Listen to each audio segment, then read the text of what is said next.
We were talking about how confronting about our dark secrets to AI can either risk or benefit us, right? Also, my question over here is, if I'm going to confront AI about my deepest, darkest secrets, probably something wrong that I've done, am I risking my confidentiality there? Because as therapists, we are bound to be confidential to our clients unless required by law, right? And it is an oath we take.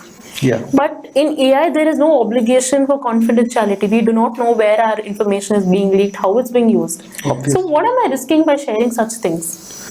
Oh, a lot of things. One is, like I said, your data is mined.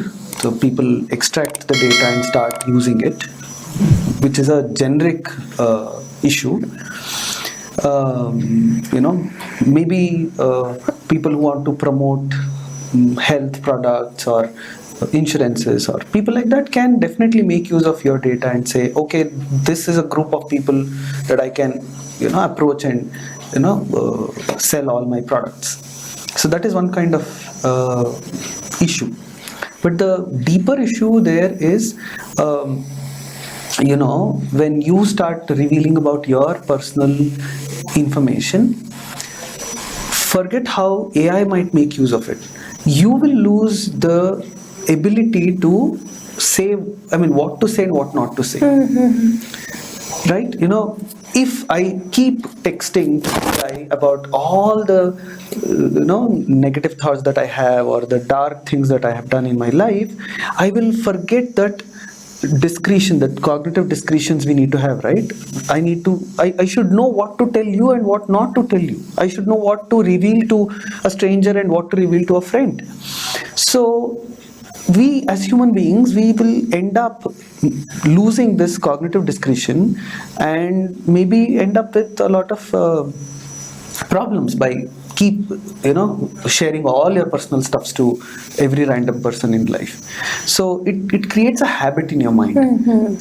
You become habituated to keep talking about all the negative things that comes to your mind, and you would want to seek answer for everything. There are so many things that you don't have to run behind and find answers. Yeah. You can just keep it for yourself. So that discretion is what we would lose in the process of reaching out to AI for every other thing. And obviously the other side, people who have ill intentions, people who have negative intentions to harm you, would always get an access to see what is happening in your life. And obviously you're letting the entire world peep into your personal space. So like you mentioned about how there is a constant need for answers, that is pretty interconnected to seeking validation, right? Yes. So we were in an age, or we are rather in an age where the youth of this generation want validation from social media. How many likes am I getting? How many comments am I getting? Why isn't this person sharing my posts? Why isn't anyone engaging with my posts? Why isn't anyone engaging with my content? So do you think that people do seek a similar sort of validation from AI than that of social media? Very much. So we are equally risking in both the places, right? Very much, very much. But in AI, we are also risking our ability to sit with our own emotions. Yeah. Because there is instant comfort. I'm feeling low, I go to AI, it's one tap, I talk about it, and I lose my ability to actually be resilient, or to sit with my sadness, to sit with my sorrow, to sit with my anger. Very well said, very well said. And I think that is a biggest risk.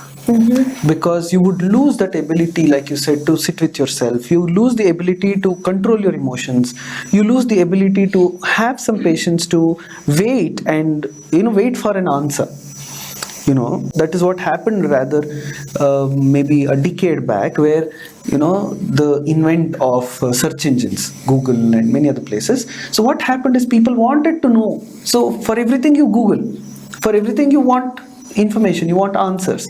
Now one step ahead of search engines is these AI tools, where it not only gives you information, but it gives you information as you want, and within no time. You don't have to sit and read 100 websites to understand something, which you should have been doing in Google.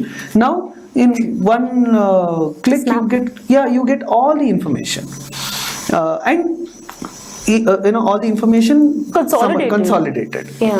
So your inquisitiveness is now on a rampant. You are so curious that you cannot satisfy yourself without knowing what is happening. And I think that would lead to what is called the cognitive fatigue.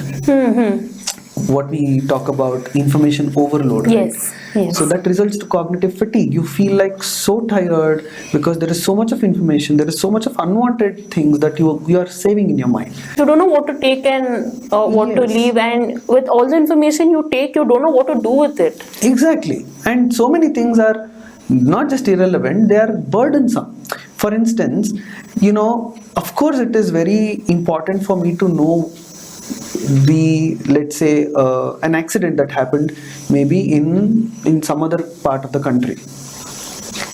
It might teach me how to be careful, but the visuals, the explanations, the details of that are unnecessary in my mind. What do I do with that? Yeah. And those images might trouble me, it might take away my sleep, or I might become a lot more anxious. So these debris would burden you, and you feel fatigue at the end of the day for no reason, and you're not spending your energy where you have to be spending. You are spending on things which are unnecessary, and you do nothing with having so much of expansion of your abilities to save information in your mind.